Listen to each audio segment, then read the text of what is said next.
فاریاب کې د طالب قومندان له نیول کېدو وروسته احتجاجونه شوي. فاریاب کې د ځایي استخباراتو له لوري د طالبانو یو ځایي قومندان نیولو پر ضد احتجاجونه شوي.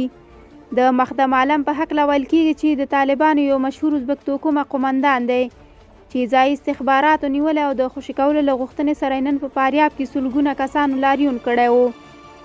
د طالبانو دفاع وزارت ویان بیا د نوموړي نیول کېدل رد کړي دي. احتجاجیانو د طالبانو مشرتابه ته خبرداری ورکړی که مخدم عالم خوشي نشي د دوی احتجاجونه به دوام وکړي. د فاریاب مرکز میمنه کې عیني شاهدان وایي چې د ډز غږونه هم اوریدل شوي دي او د ښار ټول بازارونه تړلي دي. ریپورټونو کې ویل شوي چې احتجاجیانو د فاریاب ولایت مقام مخې ته پرلط هم کړی.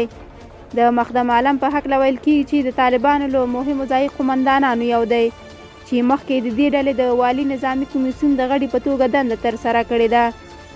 د نوموړي په هکله ویل کېږي چې د مخکني حکومت ځواکونو او طالبانو ترمنځ د جوزجان، سرپل او فاریاب په جګړو کې هم مهم رول درلود. د یادونې وړ ده چې یو شمېر سرچینې وایي چې فاریاب ولایت سقوط کړی دی.